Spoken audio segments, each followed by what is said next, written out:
Eustace Mullins, Curse of Canaan. Preface. After 40 years of patient study of the crises which faces humanity, I arrived at a very simple conclusion: all conspiracies are satanic. In retrospect, this conclusion should surprise no one. I admit that it came as something of a surprise to me. I had never anticipated that my decades of work would lead to such an all-encompassing and unchallengeable solution.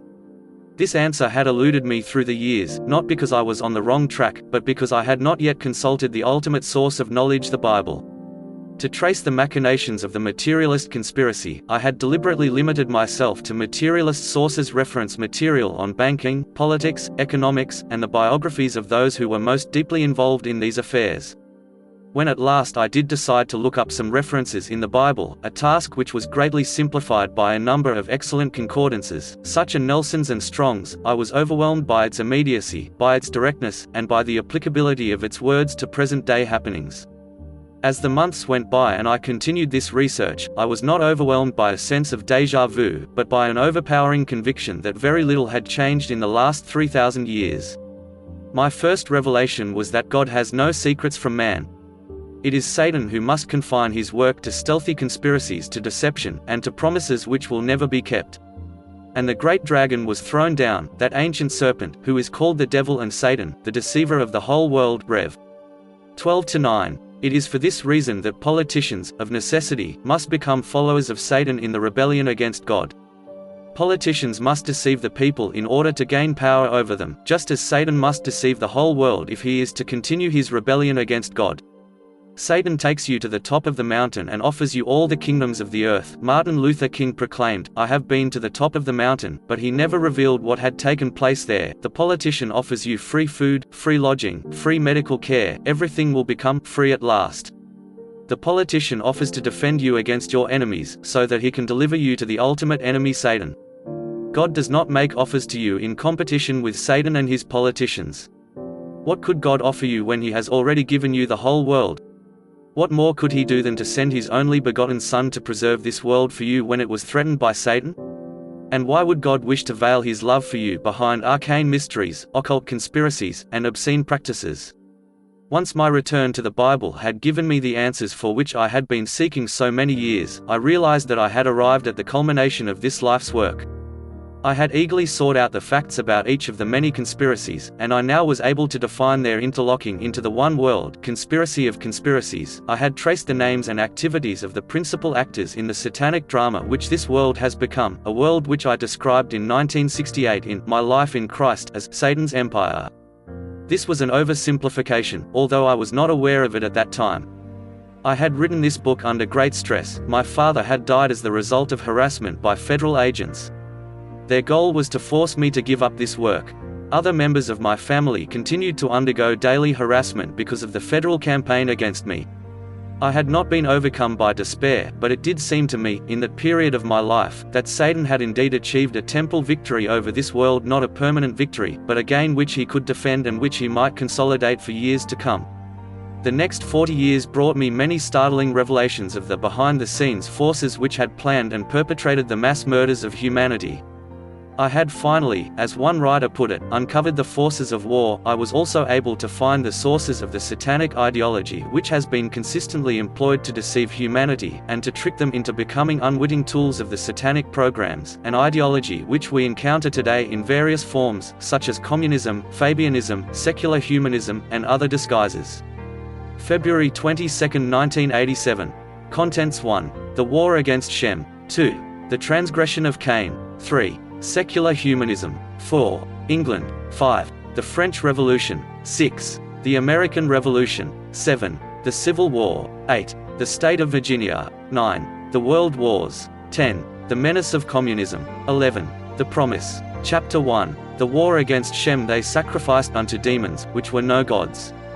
doi. 32-17. In the churches of America, Christians worship a somewhat paternal god, the bearded patriarch whom Michelangelo depicted on the ceiling of the Sistine Chapel, an authoritarian figure who is also the father of our teacher, and our Savior, Jesus Christ. God is revered as the original creator of our universe, and as the ultimate moral guide. In this scenario, humanity is a somewhat innocuous group, placed in a pastoral setting, generally obedient to the laws of God, and subject to punishment when disobedience occurs. Religious observance based on this concept is adequate until this Arcadian scene is disturbed by misadventures or calamities. It also begs the question of innate or inescapable evil. Satan, the fallen angel, and rebel against God. Satan, a Hebrew word meaning adversary, appears in the Bible.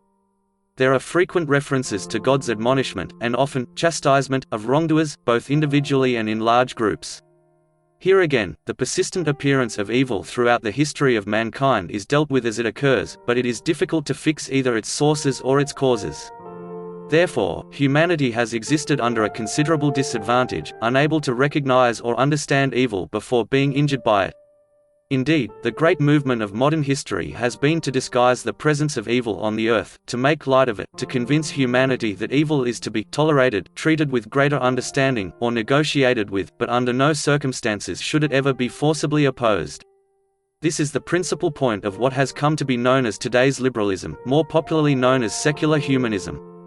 The popular, and apparently sensible, appeal of humanism is that humanity should always place human interests first.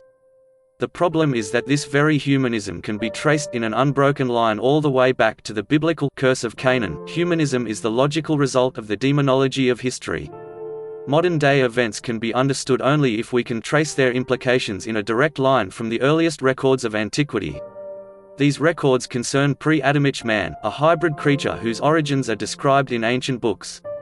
The Book of Enoch, which itself is part of an earlier Book of Noah, written about 161 BC, says that Samjaza, Satan, the leader of a band of 200 angels, descended on Mount Carmel. They had lusted after the daughters of men from afar, and now they took them for wives. These fallen angels, known as the Order of the Watchers, taught their wives magic. The issue of these unions was a race of giants, known as Nephilim. The Bible does not mention the Nephilim specifically by name, and Strong's Concordance does not list them. However, Nelson's Concordance has several listings under Nephilim. The verses of the Bible to which it refers are Genesis chapter 6 verse 4, "There were giants in the earth in those days." The Revised Standard Version does give the name of the Nephilim, the same verse reading, "The Nephilim were on the earth in those days." These giants later became known as the sons of Anak. In Numbers chapter 13 verse 33, we read, "And there we saw the giants, the sons of Anak, which come of the giants. These giants constituted a powerful menace to other peoples." In Deuteronomy chapter 9 verse 2 is the complaint, "Who can stand before the children of Anak?" Nevertheless, they were finally killed or driven out. There were none of the Anakims left in the land of the children of Israel. Joshua chapter 11 verse 22. These early giants would be considered as mutations by modern scientists. Because of their peculiar parentage, they had habits and lusts which horrified their neighbors. Their leader, Satan, the adversary of God, also known as Satana, was the serpent who entered into and seduced Eve, producing the first murderer, Cain*. Not only were the Nephilim a menace to others, their uncontrollable hatred and violence sometimes led them to attack and kill each other. They then ate their victims, introducing cannibalism to the world. According to some accounts, God slaughtered them, while the archangel Michael imprisoned the fallen angels, the Order of the Watchers, in deep chasms in the earth. Unfortunately for humanity, this was not the end of the matter. Satan, through his children, the Nephilim, and also through Cain, had now established a demonic presence on the earth. His rebellion against God's world result in continuous suffering and travail on earth for centuries to come. The history of mankind since his rebellion is the history of the struggle between the people of God and the cult of Satan. With this understanding, it is now possible to trace the historical events which reveal the actual archives of the two adversaries. The Book of Zohar stresses the Talmudic legend that demons originated in sexual congress between humans and demonic powers. This offers a reasonable explanation as to why all occult ceremonies stress three things: drugs, incantations which express hatred of God, and bizarre sexual practices. The study of demonology in history discloses answers to otherwise inexplicable aspects of man's history.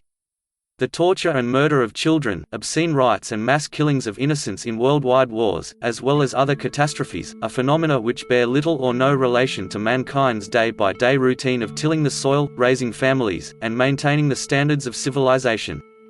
On the contrary, these types of calamities are direct assaults on the normal existence of humanity. Furthermore, they are expressions of the rebellion against God, as attacks on his people. Footnote, **** According to mythology, because of their extraordinary powers, demons have always attracted a certain number of followers on earth. Secret organizations, which insist on concealing their rights and their programs from all outsiders, must do so in order to prevent exposure and the inevitable punishment. While they were wandering in the desert, the Jewish tribes worshipped demons and monsters. They revered their mythical monsters, Leviathan, Behemoth, Rahab, who well may have been survivors of the tribe of giants, the Nephilim. They also made sacrifices to the demon of the desert, Azazel. Their mythology developed a certain hierarchy of demons. A demonic, who presumably was Satan, ruled over all demons on earth. He was also known as the Prince of Evil, Belial, the Hebrew Bealiah, meaning Yahweh is Baal. Next in the hierarchy of demons was Asmodeus, king of the demons, and his wife, Lilith, chief demoness of the Jews. Lilith is well known today as the patron goddess of the lesbians. Her name survives in many current organizations, such as the Daughters of Lilith. This choice of a patroness suggests that there may always have been a certain amount of demoniac impulses in homosexual practices. This motivation would fit in with the basic rites of occultism, such as defiance of God, and the development of unusual lifestyles. The inevitable retribution for these practices has now appeared among us in the form of the widespread plague of AIDS. Lilith is typical of the demons who were created by sexual intercourse between the daughters of man and the Watchers. They first appeared during the 6 days of creation as disembodied spirits, and later took physical form. The Book of Zohar says, every pollution of semen gives birth to demons. The Encyclopedia Judaica refers to the impurity of the serpent who had sexual relations with Eve. The Kabbalah claims that Lilith had intercourse with Adam and produced demons as part of the cosmic design, in which the right and the left are the opposing currents of pure and impure powers, filling the world, and dividing it between the Holy One and the serpent Samar. Zohar Bereshit 73b, 53 et seq. Webster's Dictionary says of Lilith, Heb, meaning of the night. 1. Jewish folklore, a female demon vampire. 2. Jewish folklore, first wife of Adam before the creation of Eve. Many legends identify Lilith as the first wife of Adam. These myths claim that God formed Lilith out of mud and filth. She soon quarreled with Adam. Because of her overweening pride, she refused to let him lie on top of her. It is for this reason that she was adopted as the patroness of the lesbians. She left Adam and fled to the shores of the Red Sea, where she was said to indulge in her sexual fantasies with demons, living among the wild beasts and hyenas. Her presence gave rise to many terrifying legends. She became the chief of Jewish demonesses and was said to prey on newly born children, sucking the life out of them. She also was known to suck the blood from men who were sleeping alone and is referred to as the night hag. Isaiah chapter 34 verse 14. And wild beasts shall meet with hyenas, the satyr shall cry to his fellow, yea, there shall the night hag alight, and find for herself a resting place. Except for this one verse, her name was excised from all scripture because of her unsavory reputation. Other legends claim that Lilith and her accompanying demonesses ruled over the 4 seasons, as Lilith Nama, Mentrel, Agrath, and Naaloth. They were said to gather on a mountaintop near the mountains of darkness, and there celebrate the witches' Sabbath, when they would have intercourse with Samael, the prince of demons. It was because God had had such an unfortunate result with Lilith, after creating her out of mud and filth, that he decided to go to Adam's rib for his next creation, Eve. She was subsequently known as Hawa, mother of all the living, and also as the serpent mother, because of her later association with Satan. The Prince of Darkness had a number of disguises, but when he incarnated sexual desire, as he did for Eve, he always appeared as a serpent. Because evil was now established on earth, through the presence of the demons and their followers, it was necessary for God to punish mankind. In inflicting this punishment, he resolved to be just. For this, it was necessary for him to select those who were without stain, and who would be allowed to survive the punishment. His method of selection was a simple one. He chose those who had not been contaminated. His choice was Noah and his family. Noah is described in Genesis chapter 6 verse 9. Noah was perfect in his generations. The word generations here is an imperfect translation of the Hebrew word to ied or, which means ancestry. An earlier and more appropriate translation is, Noah was a just man, and perfect, without blemish in his generations. He was God's choice because he and his family were the last remaining pure-blooded Adamites in the world. The Revised Standard Version has an even greater error in its wording. Noah was blameless in his generations, since it does not state what he would have been blamed for. The site of the flood, which was God's prescribed punishment for mankind, was not in the Near Eastern area, as is commonly supposed. Archaeologists have been puzzled for years that they could find no evidence of such a flood in this area. In fact, because Cain had been banished east of Eden, Noah and his family lived in the Tarim Basin, located in the upper Xinjiang province. This basin was fed by the river Tarim, and here the deluge took place. Having been warned by God of the impending catastrophe, Noah succeeded in building the ark, one of the greatest engineering feats of all time. Weighing 36,750 tons, it was built entirely of wood. It was 450 feet long, 75 feet wide, and 45 feet in depth. On this ark, God commanded Noah to take of every living thing of all flesh. Because of the limited space on the ark, there could be no possibility of further reproduction of these species during their time aboard, and God commanded that no intercourse should take place. This commandment was violated by an inhabitant of the ark, Ham, the second son of Noah. Ham had intercourse with a pre-Adamite woman on the ark, a dark-skinned person. Their offspring was a black son named Cush, who became the symbol of Ethiopia. Noah was dismayed when he learned that his son had violated God's commandment, because he knew that retribution would come. After the flood had subsided, and life on earth went back to its usual routine, Noah continued to be haunted by his fears. The subsequent occurrences have since had dire consequences for all of mankind. In the Bible, it appears as somewhat of a riddle, since the characters are identified and misidentified in sequential verses. Neither the exact sequence of events, their explanation, or the identification of the principles can be followed as it appears in Genesis, possibly due to mistranslations or editing over the centuries. Although life on earth had resumed its pre-deluge felicity, Noah continued to be distressed by Ham's transgression. So vexed was he that he drank too much wine, and he lay exposed in his drunkenness. As it is recounted in Genesis chapter 9 verses 24 to 27, Ham's son Canaan saw his grandfather exposed, although at one point he is referred to as Noah's youngest son, instead of the correct designation as his grandson. Noah's other sons, Shem and Japheth, seeing their father exposed, hastened to cover him with a cloak.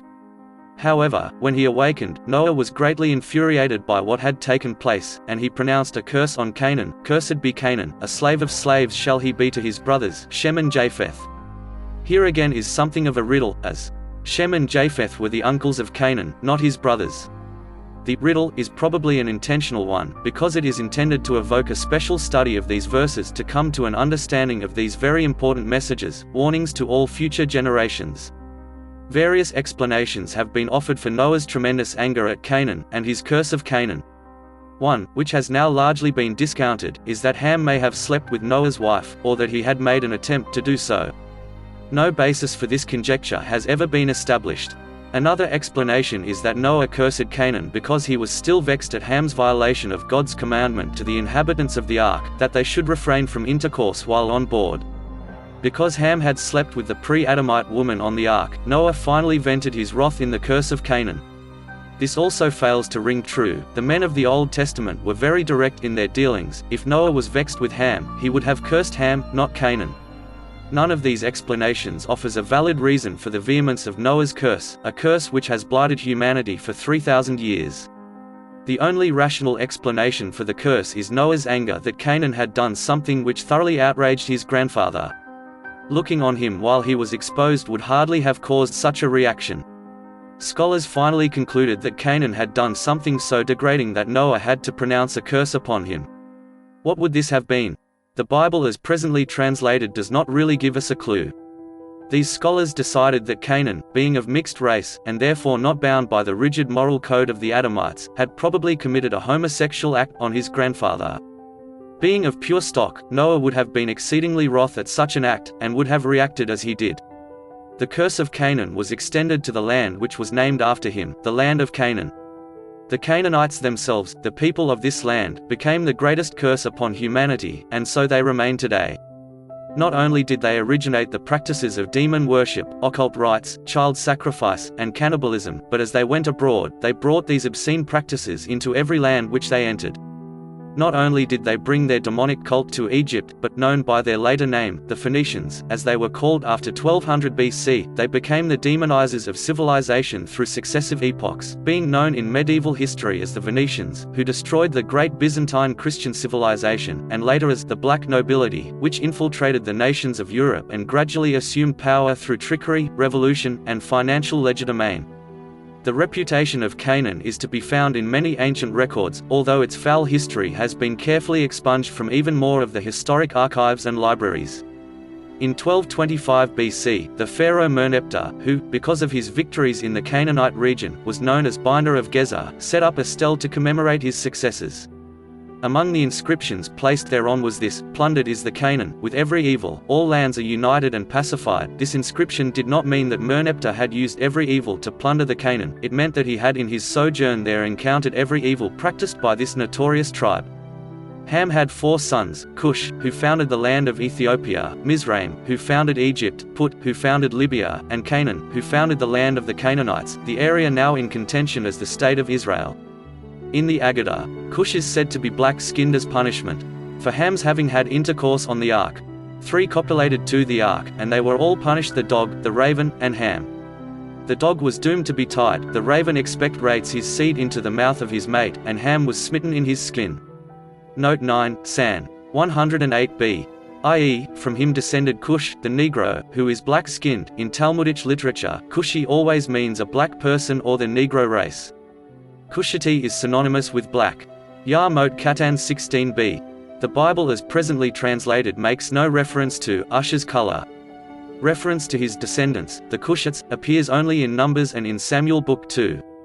Numbers chapter 12 verse 1 reveals that Miriam and Aaron spoke against Moses because of the Cushite woman he had married, for he had married a Cushite woman. Here again, no explanation is given as to why Miriam and Aaron turned against Moses, yet the matter is obviously of some importance, because the same verse emphasized by repetition that he had married a Cushite woman. We find the explanation by turning to the Talmud, which tells us that Cushite always means black. The verse in Numbers should read, and originally may have read, Miriam and Aaron spoke against Moses because of the black or Cushite woman he had married. 2 Samuel contains 7 references to Cushites, but again no descriptions are given. Professor Sai, the noted Egyptian scholar, and authority on the ancient Near and Middle East, explains that Canaan means low, and Elam means high. The Canaanites were those who inhabited the low places, the Elamites occupied the high ground.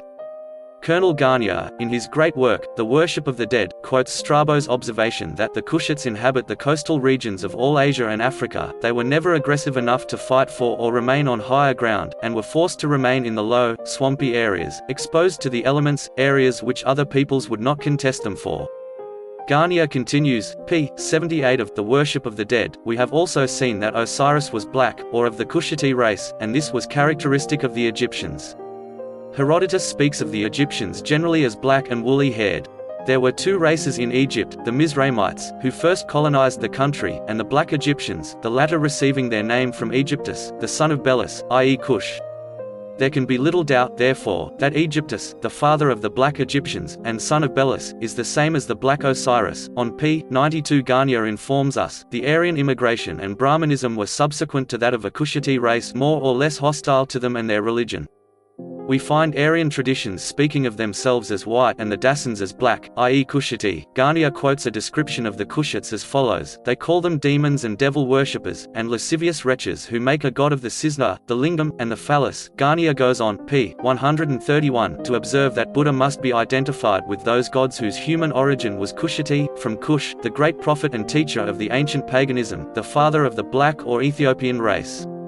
Buddha, although the chief god of the yellow race, is constantly represented as black with woolly hair and Negro features, the flat noses and thick lips of many of the ancient statues which occur in Hindustan, for these are clearly the well-known features of the genuine African Negro. The human origin of Buddha was Cush. Ham's subsequent acts did nothing to clear his reputation. He stole the garments which God had made for Adam and Eve before he expelled them from the Garden of Eden. Cush inherited these garments from Ham and passed them on to his son, Nimrod. Because of these garments, Nimrod became known as the Mighty Hunter. He was considered to be invincible as long as he wore these garments, which are recorded in Genesis chapter 3 verse 21. Animals and men cowered before the onslaught of Nimrod because of these garments, which conferred great powers upon him. Encyclopedia Judaica. Nimrod, who was born on December 25, the high Sabbath of Babylon, was the founder of Babylon and the city of Nineveh. In the history of mankind, Nimrod stands unequaled for his symbolism of evil and satanic practices. He is credited for having founded Freemasonry and for building the legendary Tower of Babel, in defiance of God's will. In Talmudic literature, he is noted as he who made all the people able against God, Pais 94b. The legend of the Midrash recounts that when Nimrod was informed of Abraham's birth, he ordered all the male children killed, to be certain of eliminating him. Abraham was hidden in a cave, but in latter life he was discovered by Nimrod, who then ordered him to worship fire. Abraham refused and was thrown into the fire. The legendary symbol for Nimrod is X. The use of this symbol always denotes witchcraft. When X is used as a shortened form meaning Christmas, it actually means to celebrate the feast of Nimrod. A double X, which has always meant to double cross or betray, in its fundamental meaning indicates one's betrayal into the hands of Satan. When American corporations use the X in their logo, such as Exxon, the historic Rockefeller firm of Standard Oil of New Jersey, there can be little doubt of this hidden meaning. The importance of Nimrod in any study of the occult cannot be overemphasized. Because of the powers given him by the clothing of Adam and Eve, Nimrod became the first man to rule the whole world. He indulged that power by launching excesses and horrors which have never been equaled. Ever since the time of Nimrod, Babylon has been the symbol of depravity and lust. Nimrod also introduced the practice of genocide to the world. His grandfather, Ham, having consorted with other races, and brought children of mixed race into the world, was persuaded by his consort, the evil Nama, to practice ritual murder and cannibalism. She informed Ham that by killing and eating fair-skinned people, his descendants could regain their superior qualities. Throughout the ensuing centuries, the fair-skinned descendants of Shem, Noah's oldest son, have ritually been slaughtered by the darker descendants of Ham and Nimrod, in the world's most persistent campaign of racial and religious persecution. Not only did Nimrod kill and eat the fair-skinned descendants of Shem, in his fury and hatred he often burned them alive. The type of human sacrifice involving the eating of the slaughtered human victims derived its name from the combined names of his uncle, Canaan, and the demon god Baal, the two names being combined to form the word cannibal. Nimrod was also known in ancient history by the names of Marduk, Bel, and Merodach. Because of his importance in its history, Babylon was known as the land of Nimrod. Nimrod is also cited in the most ancient Masonic constitutions as the founder of Freemasonry. Nimrod's downfall reputedly came about when he began to build the Tower of Babel, a ziggurat, or temple tower, which was planned to rise up into the heavens. Because of this offense against God, Shem, the eldest son of Noah, pronounced judgment against Nimrod, and executed him. Josephus says that Ham's black grandson, Nimrod, was beheaded by Shem. Other accounts add that Shem then cut Nimrod's body into pieces and sent the pieces to the pagan temples of Babylon, as a warning to the priests that their sex orgies and child sacrifices would result in a similar judgment of execution. Instead of abandoning their hideous ceremonies because of this warning, the priests literally went underground. No longer did their altars smoke with human blood, as Kitto, the great Palestinian authority, described them. The priests took the pieces of Nimrod as relics to their secret meeting places, which were hidden in groves and shrines. This was the origin of the secret mystery cults, whose orgies could no longer be performed in public temples. Because of the power of Shem, the priests from that time on conducted their forbidden orgies out of the light of day, in their secret hiding places. Their meetings were bounded with secret rites, which no one outside of their order was permitted to know, on pain of death. This was the origin of the Gnostics, the knowing ones, who knew the secrets. It may be for this reason that Nimrod became known as the founder of Freemasonry, because its fundamental rites were established and invoked after he was killed, in order to carry on his work of evil. The history of mankind for the past 3,000 years has been the history of struggle between the fair-skinned descendants of Shem and the darker-skinned descendants of his brother, Ham, yet you will not find this struggle defined in any historical work. The records of the genocide against the people of Shem are apparent throughout the archives of history, but there is not a school or university whose faculty will apprise its students of this simple fact. This in itself explains much which is usually dismissed as being beyond explanation. The reason for this odd development is that the descendants of Ham traditionally have usurped the educational process, through their earlier usurpation of the priesthood to carry on their satanic work. They have controlled the educational system ever since, converting it to their own evil purposes. It is of even greater interest that not a single school of theology anywhere in the world takes note of this central fact of history, a red thread which runs continuously through the record of events. In the Greek language, Shem appears as Ehu. In Egyptian mythology, he is Shu, the son of Ra, the sun god. It was through claimed descent from Shem that Louis, king of France, called himself the Sun King. However, a much more important point, and one that has again been obscured or hidden by the priests who controlled the educational system throughout the last 3,000 years, is the fact that it was Shem who founded and built the great civilization of Egypt. The rulers of Egypt were called pharaohs, from the Hebrew word pira, meaning long hair. The native Egyptians were short-haired. Not only was Shem long-haired, he was also fair-haired. In their records, the priests call Shem Shufu, or Khufu, which means long hair. Being a great warrior, Shem easily led his people in the conquest of the native Egyptians. He immediately set about to commemorate his reign by building the Great Pyramid at Giza. Babylon was then overcome by the son of Shem, Elam, a later descendant, Cyrus of Persia, an Elamite, completed the final conquest of Babylon and built the Great Persian Empire. It was to signify his great military successes that Shem adopted as his symbol the lion, which is still the symbol of rulers today. The Great Pyramid was later called Kiat, the horizon, in which Khufu had been swallowed up, as the western horizon swallowed up the sun each evening. After extensive archaeological investigations, the Royal Astronomer of Scotland concluded that the evidence was irrefutable that the Great Pyramid at Giza had been built by Shem. He found the name Shufu inside the pyramid, painted in red, which signified Shem's fair hair. Also inside the pyramid is an inscription placed there after the death of his descendant, Amenhotep IV. He stopped the barbaric practices of the priests which had been introduced by Nama and her followers from Babylon, including Nimrod. The priests murdered Amenhotep IV, so that they could resume their orgies of lust and child sacrifices. They had admitted to Herodotus that the Great Pyramid had been built by a wandering shepherd, an odd observation, as shepherds do not usually create such grandiose monuments to themselves.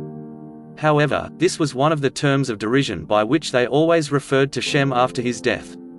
Other inscriptions by the priests throughout centuries of Egyptian history revile Shem as pig, dwarf, and other terms signifying their hatred of him, possibly because he slew their mentor, Nimrod. In the same areas, other inscriptions extol the degenerate Ham, who had been corrupted by his consort, the evil Nama, and introduced to the practices of human sacrifice and cannibalism. Egyptian civilization reached its peak during the reign of Shem. The Sphinx is now admitted to be a portrait of him. After his death, the priests not only resumed their evil practices, but they embarked on a successful campaign to black out his name from recorded history, a campaign which has largely succeeded during the ensuing 3,000 years. They also launched terrible punitive actions against Shem's fair-haired descendants, often murdering them, or burning them alive. Not only did the priests falsify the records of Shem, but they also succeeded in eliminating most of the subsequent history of his fair-skinned descendants, the Shemites, or, as they are sometimes called, the Semites. The Arab scholar Murtadi noted that Naaman Khufu, Shufu, the builders of the pyramids, lived with Noah. British Museum Catalogue, 1909. Shem was also referred to by the name of Menes, from the Hebrew Meni, or man, which appears in the Egyptian Book of the Dead, referring to Uranus and his 3 sons, an obvious reference to Noah. Ham later became known as the Egyptian god Amun. Herodotus writes that the first king of Egypt, who reigned until 2320 BC. Eusebius says that 300 successive sovereigns descended from him, the Thinite kings, who had succeeded the demigods. The historian Matado referred to Shem as Menes. As the most able son of Noah, Shem exemplifies the qualities upon which all subsequent civilizations have been built: courage, the desire to build, and the willingness to subdue those who have adopted a lower form of life. He is the Adamite who created civilizations as we have known it. On the other hand, the descendants of Ham, the Canaanites, exemplify the satanic urge to destroy civilization and the rebellion against God. J. Hewlett points out that Adamite meant a thinker, and Mena or man produced Menes, the thinking man. This survives today in the intellectual society, Mensa. The distinction was made to distinguish the lineage of Adam from the pre-Adamites, or non-thinking men. Ruling races of prehistoric man, v. 2p. 364. The Jewish Encyclopedia says that Shem became king of Jerusalem as the representative of Yhwh, so that he could carry in the battle against the slave people, the Canaanites. In Genesis, we find this verse, "Blessed be the Lord, the God of Shem," Genesis chapter 9 verse 26. Shem had 5 sons: Elam, from whom came the Persian Empire; Ashur, from whom came the Assyrian Empire; Arpachshad, Lud, and Aram. So great was the reverence for the name of Shem in the ancient world that his name in many records became synonymous with Yhwh. Yahweh, or, in a later version, Jehovah, derives directly from the Hebrew verb hava h, meaning, I am. Historically, this was read as the older Khufu, or hwfw, instead of yhwh, and thus it refers to Khufu, or Shem, the builder of the Great Pyramid. It was because all the persecutions of the fair-skinned peoples by the priests that Khufu, which phonetically is almost identical with the Hebrew hava h, became yhwh, the god of the Exodus from Egypt. The Encyclopaedia Britannica notes of Jehovah, the pronunciation one is an error resulting among Christians combining the consonants yhwh with the vowels of Adonai, Lord, Adonis, which was substituted by the Jews for the sacred name yhwh, commonly called the Tetragrammaton, or four consonants. The name Jehovah first appears in the manuscript of Martin's Poggio in the 14th century, thus the name of Jehovah, which is commonly used in our churches, is only 500 years old. In order to understand why the name of Shem was systematically reviled and concealed throughout the records of history, we must return to the record of his thoroughly degenerate and evil nephew, Canaan. Canaan was so wicked that his last will and testament to his children was a formula for vice. It read, love one another, that is, of this tribe only, love robbery, love lewdness, hate your masters, and do not speak the truth. This remarkable document, the Will of Canaan, is to be found in only one place in all the world's theological literature, the Babylonian Talmud, where it is presented thusly: 5 things did Canaan charge his sons, love one another, love robbery, love lewdness, hate your masters, and do not speak the truth. Pays 113b. The Will of Canaan has been the Canaanites' prescription for all of their operations during the ensuing 3,000 years. Meanwhile, the people of Shem, knowing nothing of this document, vainly tried to convert the Canaanites, and turn them from their evil ways. If the descendants of Shem had been warned of the precepts imparted by this document, the history of the last 3,000 years could have been very different. The Will of Canaan today remains the operating instructions of the Canaanite heirs, who presently control the world order. At the same time, it remains unknown to the peoples whom the Canaanites continue to rob, enslave, and massacre. The Will of Canaan contains the instructions necessary to resist the results of the curse of Canaan, which condemn them to slavery. The instructions to hate your masters, that is, Shem and Japheth and their descendants, is a command to commit genocide against the people of Shem. For this reason, all subsequent Canaanite rites are based upon these exhortations to struggle and commit acts of violence against the people of Shem. It is not only the basis for all of the revolutions and liberation movements since that time, it is also a basic incitement to commit genocide and to carry on racial wars.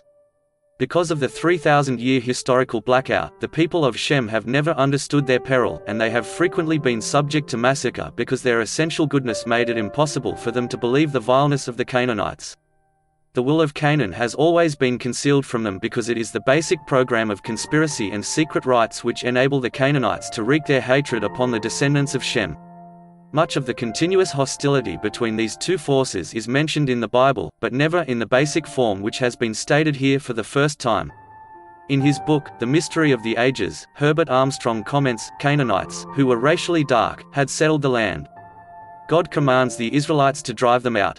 p. 172. Armstrong cites Numbers 33 as the basis for his reference. During the centuries of oppression and mass murder, God has not stood aside from his people. On the contrary, he has frequently exhorted them to attack and to rid themselves of the peril of the Canaanites. In the early years of this struggle, it was still possible for his children to hear and to obey. The vision of Obadiah is recounted in Obadiah chapter 20, and the capacity of this host of the children of Israel shall possess that of the Canaanites, even unto Zarephath, and this capacity of Israel which is in Sepharad shall possess the cities of the south. Significantly, the Revised Standard Version omits the mention of the Canaanites entirely. The battle continued over a period of centuries. In Joshua chapter 17 verse 13, we read, Yet it came to pass, when the children of Israel were waxen strong, that they put the Canaanites to tribute but did not utterly drive them out. God expressed his will in the strongest terms to his children in Number 33-52-56, Ye shall drive out all inhabitants of the land, Canaan, before you. And ye shall dispossess the inhabitants of the land, and dwell therein, for I have given you the land to possess it. But if ye will not drive out the inhabitants of the land before you, then it shall come to pass, that those who ye let remain of them shall be pricks in your eyes, and thorns in your sides, and shall vex you in the land wherein ye dwell. It shall come to pass, that I shall do unto you, as I thought to do unto them. The children of Israel, that is, the descendants of Shem, obeyed God, and did war against the Canaanites, but in later generations, they lost sign of this goal, permitting the Canaanites to live with them. During this period of history, there were great victories against their historic enemy, as recounted in Judges chapter 1 verse 17, and Judah went with Simeon, his brother, and they slew the Canaanites that inhabited Zephath, and utterly destroyed it. This victory came about because the children of Israel were distraught, and they sought guidance from the Lord. Judges chapter 1 verses 1 to 5. Now after the death of Joshua it came to pass that the children of Israel asked the Lord, saying, Who shall go up for us against the Canaanites first to fight against them? And the Lord said, Judah shall go up. Behold, I have delivered the land into his hands. And Judah said unto Simeon his brother, Come up with me into my lot, that we may fight against the Canaanites. And Judah went up, and the Lord delivered the Canaanites and the Perizzites into their hand, and they slew the Canaanites and the Perizzites. Later, the victors again fell into the evil practices of those whom they had conquered, and again they were punished by the Lord.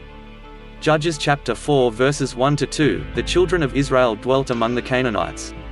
And the children of Israel again did evil in the sight of the Lord, and the Lord sold them into the hands of Jabin, king of the Canaanites. A later verse in Judges notes that the Israelites prevailed against Jabin and destroyed him and the Canaanites. Exodus chapter 15 verse 15 says, Then shall the dukes of Edom be amazed, the mighty sons of Moab.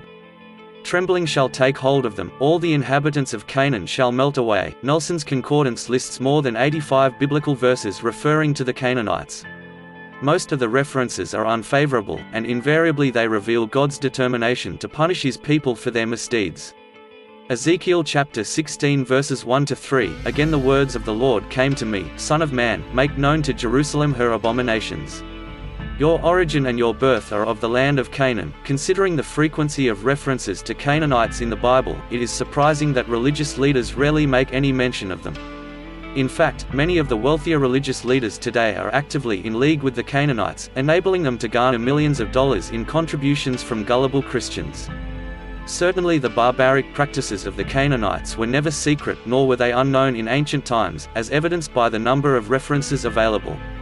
Psalms 106-37-38. They sacrificed their sons and daughters to the demon, they poured out innocent blood, the blood of their sons and daughters, whom they sacrificed to the idols of Canaan. Because of this well-documented record of their fiendish practices, God issued numerous orders that other tribes should not intermarry with this people.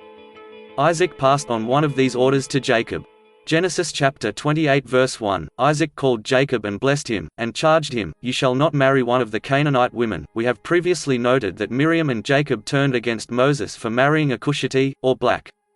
The men of old were aware of the necessity to protect their genetic heritage, and they were equally aware that it could vanish in a single generation, if the wrong marriages took place. The prohibition against mingling with the demon-worshipping Canaanites remained one of God's strongest commands. God said, So shall we be separated, I and all of thy people, from all the people that are upon the face of the earth. Exodus chapter 3 verse 16. God characterized the Canaanites thusly, And I will make them a terror and an evil for all the kingdoms of the earth, referring to the diaspora as a reproach and a proverb, a taunt and a curse on all places where I shall scatter them. Jeremiah chapter 24 verse 9. Thus we see the Canaanites, newly named the Phoenicians, dispersing along all of the trade routes and avenues of commerce throughout the earth. As God prophesied, they spread corruption, terror, and devastation wherever he scattered them.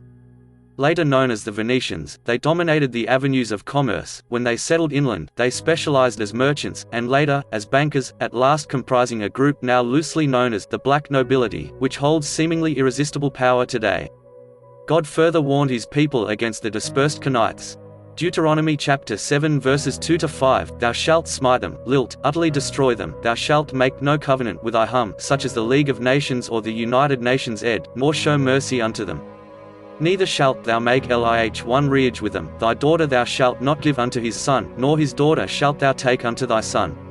For Jehovah will turn away thy son from following me, that they may serve other gods, so will the anger of the Lord be kindled against you, and destroy thee suddenly. But thus shall ye deal with them, ye shall destroy their altars, and break down their images, and cut down their groves, and burn their graven images with fire. This was a direct command to destroy the groves and shrines of the demon-worshipping mystery cults, now known as Freemasonry. The prohibition against graven images has been misunderstood by many well-meaning Christians. God did not prohibit graven images, he prohibited the obscene images of the Baal and Ashtoreth cults, which were made to create sexual excitement as part of their obscene rites. The battle against obscenity goes on today, although it often seems that American Christians are losing it. In making these demands, they were not requests. God was not offering a program for a school picnic, he was laying out the only program which would allow his people to survive on this earth. Otherwise, he warned, and a mongrel race will dwell in Ashdod, Zechariah chapter 9 verse 6. Should his people fail to carry out his instructions, God specifically described what would happen, and in so doing, he accurately described the world of today. But it shall come to pass, if thou wilt not hearken unto the voice of the Lord thy God, to observe and to do all his commandments and his statutes which I command thee this day, that all these curses shall come upon thee and overtake thee. The stranger that is within thy gates, the Canaanites or their descendants shall get up above thee very high, and thou shalt come down very low. He shall lend to thee, and thou shalt not lend to him, he shall be the head and thou shalt be the tail. Deuteronomy chapter 28 verses 15, 43–44. Certainly this is the situation which exists in the United States today. The Venetians control the Federal Reserve System, they lend to us, but we do not lend to them, they are the head, and we are the tail. Having become Satan's curse on humanity, the Canaanites now spread across the earth like some evil plague. Genesis chapter 10 verse 18, the families of the Canaanites were spread abroad. This diaspora brought troubles to every nation in which this people landed. Ezekiel chapter 16 verses 3, 45, and 46 lists the racial tribes of the Canaanites, denouncing them individually: thy father an Amorite, their mother a Hittite, their older sister Samaria, their younger sister Sodom. Jesus, the minister of compassion, when he was asked to cure a Canaanite, denounced them as dogs. Matthew chapter 15 verse 22, and, behold, a Canaanite woman from that region came out and cried, Have mercy on me, O Lord, Son of David, my daughter is severely possessed by a demon. But he did not answer her a word. At last he did answer her, verse 26, and he answered, It is not fair to take the children's bread and throw it to the dogs. By children, he meant the children of Israel, and that the Canaanites were dogs. She persisted and he finally did heal her daughter. The Canaanite political parties were the Pharisees, Sadducees, Zealots, Essenes, Essenes, Herodians, and Scribes. A later group, the Edomites, descended from Esau and later intermarried with the Turks, producing a Turco-Edomite mixture which later became known as the Chazars, the present occupants of Israel, according to the great Jewish scholar, Arthur Koestler. The Canaanites were divided into the Amorites, Hittites, Moabites, Midianites, Philistines, Ammonites, Edomites, Zidonians, Sepharvaims, Perizzites, and affiliated tribes, all of which are routinely denounced in the Bible. Genesis chapter 3 verse 17, the Perizzites are the enemies of God, the Ammonites worshipped Moloch Chemos and were demon-possessed, the Ashodites worshipped the fish and god Dagon. They were robbers and hated God, as recorded in the British Museum, ed. The Egyptians were known as worshippers of black magic, which resulted in God's rebuff to Hagar. The Amorites were cursed by God, Ezra chapter 9 verse 1. Hittite was defined as meaning to destroy or to terrify. Perizzite came to stand for strife and disorder. The Sepharvaim, later Sephardim, were revolutionaries. Jebusite stands for trampling underfoot. In his monumental work, The History of the Jews, Joseph Castine writes, p. 19, the Canaanitish cults were closely connected with the soil and expressive of the forces of nature, particularly the force of fertilization. This force or divinity was called Baal. Whenever any question arose involving their existence as a nation, they knew only one God, and recognized but one idea, the theocracy. Thus Castine admits that the Canaanites were fertility cults, but he does not explain that the worship of Baal as a god of fertility, with the obscene rites of his queen, Ashtoreth, was so abominated in the ancient world that whenever Baal was used in this context, in referring to proper names, the suffix for Baal was bosheth, or shameful. Thus we get the names Ishbosheth, Mephibosheth, etc. The destructive nature of the Canaanites upon other nations in which they settled is nowhere more strongly demonstrated than in Egypt, the first land to be corrupted by their barbaric practices. Originally, Baal simply meant Lord in the Canaanite language. The obscenity of the rites soon developed a popular image of Baal which had three heads: the head of a cat, the head of a man, and the head of a toad. His wife, Ashtoreth, also known as Astarte and Ishtar, was the principal goddess of the Canaanites. She also represented the reproductive principle in nature, and in case anyone might overlook it, all of her rites were sexual observances. In Babylon, the temples of Baal and Ashtoreth were usually together. Mainly, they served as houses of prostitution, in which the priestesses were prostitutes, and the male priests were sodomites who were available for the worshippers who were of that persuasion. The worship of the Canaanite gods consisted of orgies, and all their temples were known as centers of vice. They also originated voodoo ceremonies, which became the rites of observance in Ethiopia through the Ethiopian Jethro, the tutor of Moses. These same rites now enthrall tourists in the Caribbean.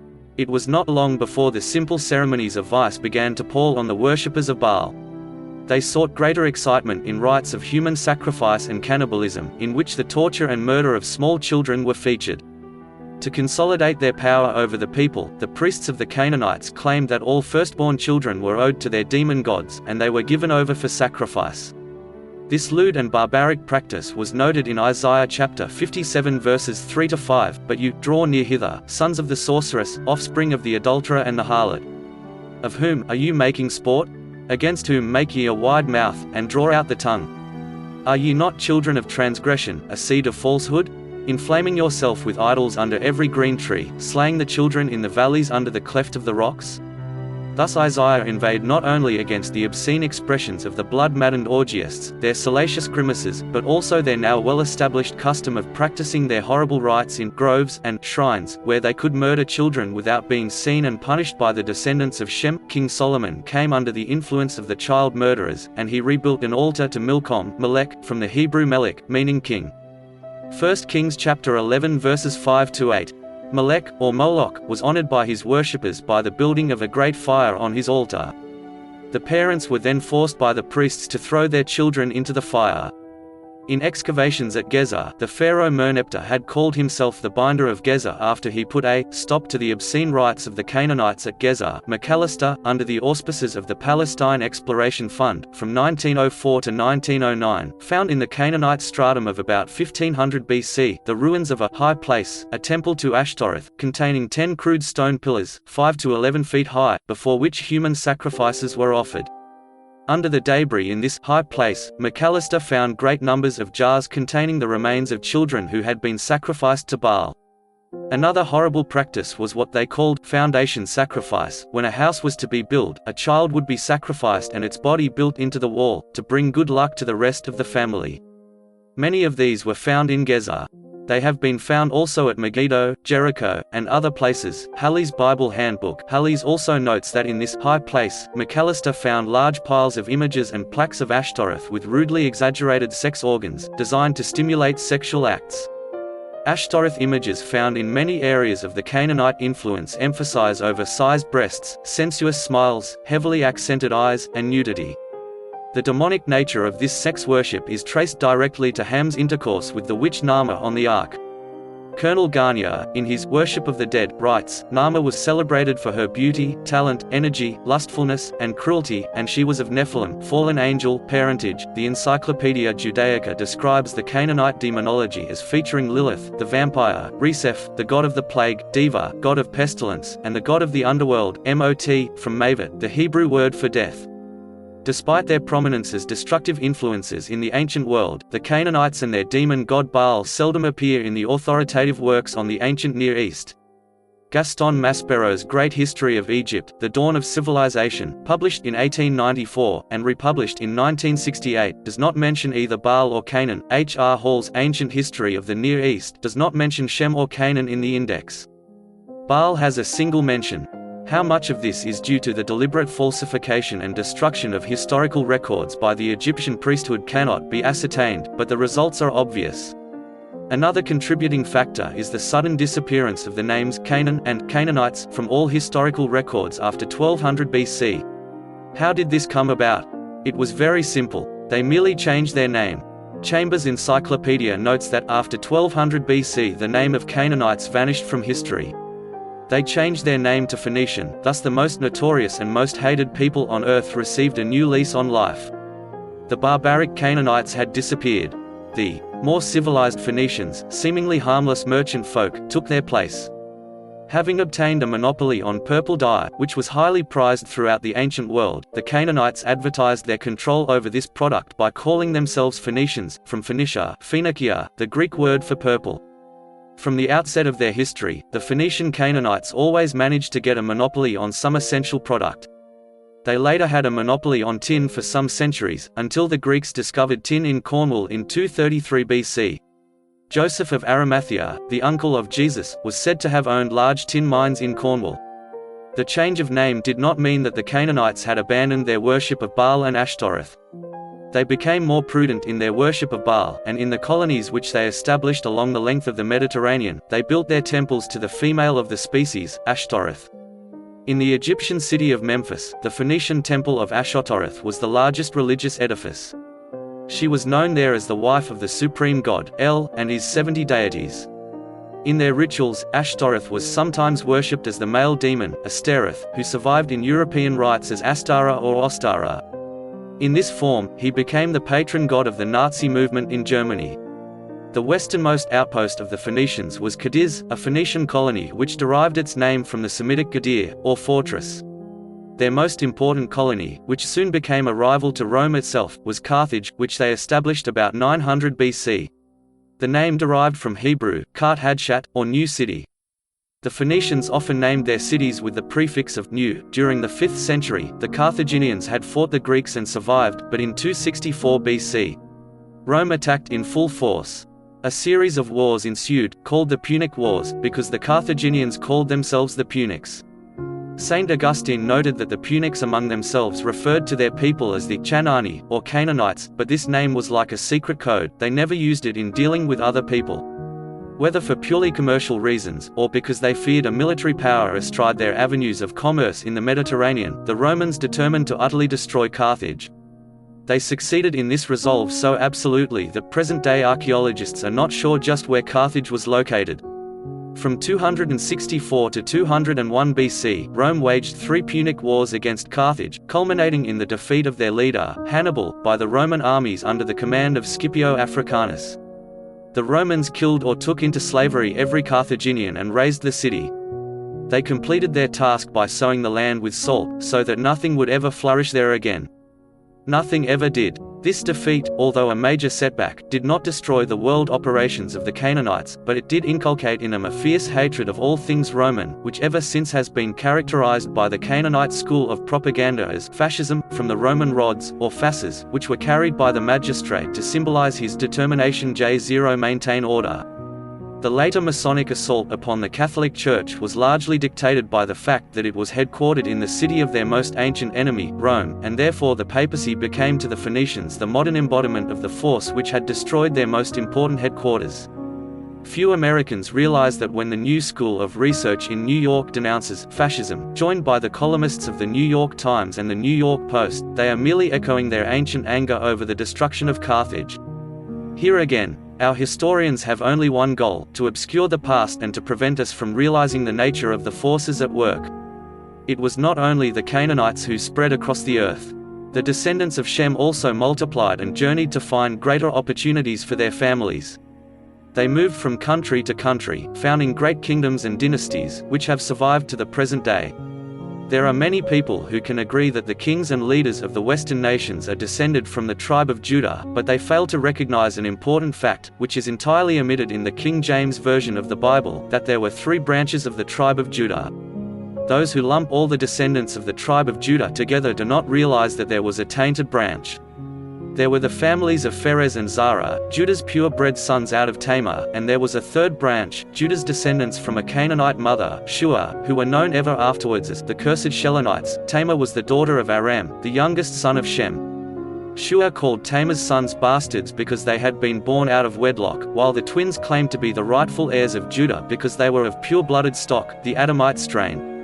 From the Shelonites descended 31 cursed tribes of Canaanites of Judea and Samaria, including the Sepharvaims, a name which the Canaanites had adopted for deceptive purposes. At the birth of Pharez and Zara, the midwife, seeing that there were twins in the womb, realized that it would be necessary to mark the firstborn, who would have primogeniture. She quickly wrapped a red thread around the wrist of Zara, but it was Pharez who came out first from the breach. The Messiah was descended from Pharez, and he was said to have been sent by God to heal the breach which had existed since the birth of Pharez and Zara.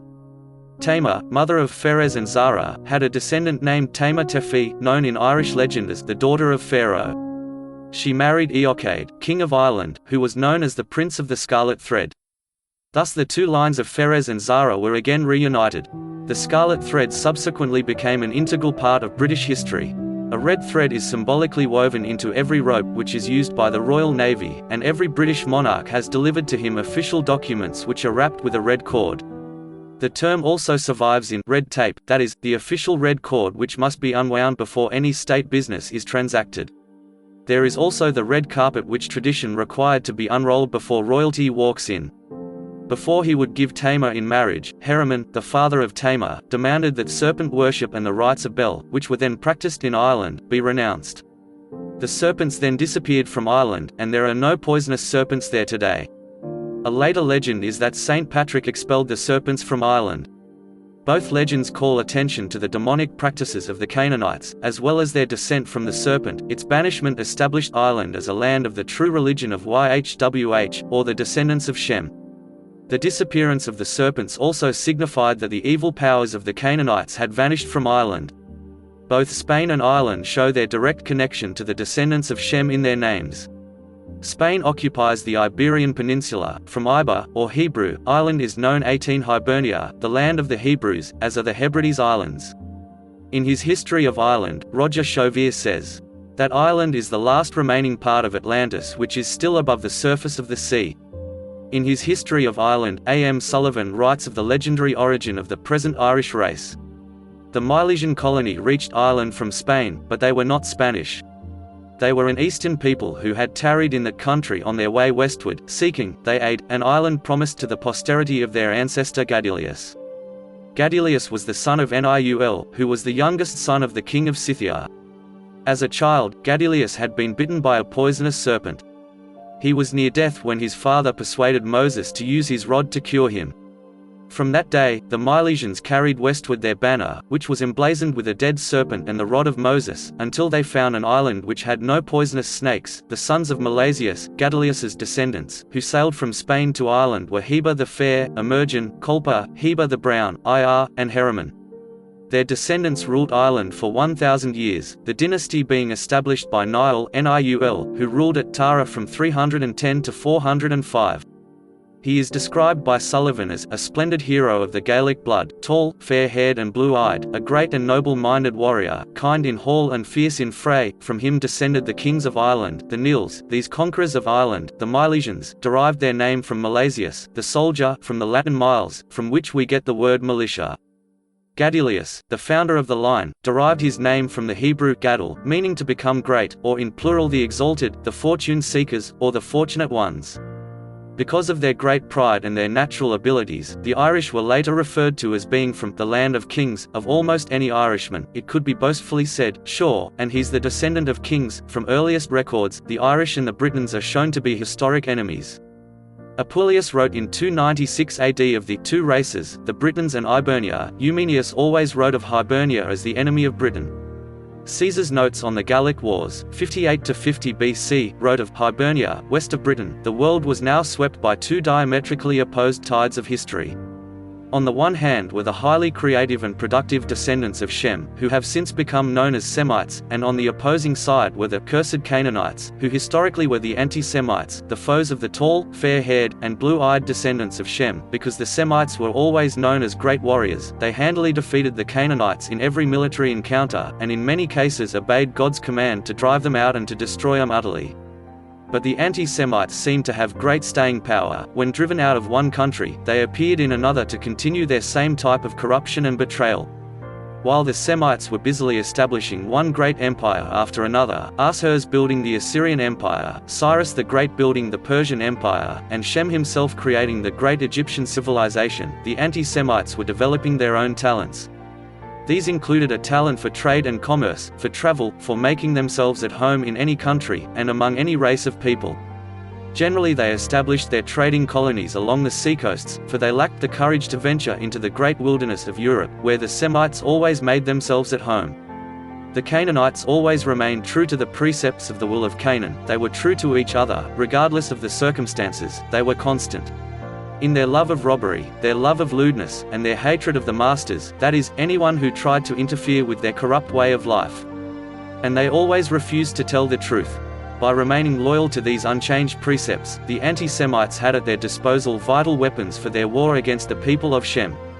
The Shemites, on the other hand, being fiercely individualistic, never hesitated to pit their empires against each other, or even family against family, their overweening pride always taking precedence before any racial or historical imperative. During the Middle Ages, the people of Shem found their typical characteristics best expressed in such organizations as the Teutonic Knights, a group of warriors which was invincible for hundreds of years. At the same time, the anti-Semites were busily expanding trade routes, and amassing their profits from trade. To this day, the British aristocracy professes disdain for anyone who sullies his hands with trade, an ancient prejudice against the Canaanites. With these profits, they eventually became bankers to the world. In pursuing this objective, they found a great opportunity during the Crusades. Not only did the Crusades open up trade routes throughout the known world, but they also opened up new avenues of graft and corruption, which allowed the Canaanites to amass even greater profits. When the Christian knights departed for the Crusades, dedicating themselves to the service of Christ, the Canaanites, who prudently remained at home, now perfected various schemes to rob the knights of their money and property while they were away. In ancient knighthood and the Crusades, we find that some of the Crusaders found shelter and protection at the hands of the Teutonic Knights, who were engaged in looking up the frauds perpetrated by the rapacious monks and clergy, who had forged title deeds and mortgages upon lands and property of absent Crusaders or those who had fallen in defense of the cross in the Holy Land. Time for reflection and study of the causes of the Crusades at home and abroad, when, other than the scum of Europe which settled upon its dregs, the best people had been almost entirely obliterated from the face of the continent. The rapacity of the popes and clergy down to the lowest monks was appalling to those self-sacrificing, stalwart warriors of the cross, who had returned and found utter strangers in the places and homes of their kindred. Upon investigation, it was discovered that frauds, forgeries of title deeds, and confiscations under pretexts of heresy had despoiled their kindred, and the meager few who had survived were beggars upon the highway and lanes, perishing as tramps by the wayside. The Knights of the Teutonic Order built the city of Riga in Latvia in 1201, they conquered Estonia in 1220, they conquered Prussia in 1293, establishing a military tradition there which ended only after World War II. Although they were disbanded in 1809, the Teutonic Knights remained the inspiration of the German military establishment, which guided Germany through 2 world wars.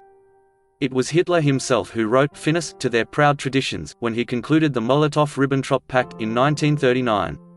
Not only did this pact cede the nations of Estonia, Latvia, and Lithuania, the ancient strongholds of the Teutonic Order, to the Communists or Canaanites, but subsequently, all of the great estates of the last heirs of the Prussian tradition, the last survivors of the Teutonic Order, fell into the hands of the onrushing Soviet hordes. By this time, the reader must be thoroughly confused.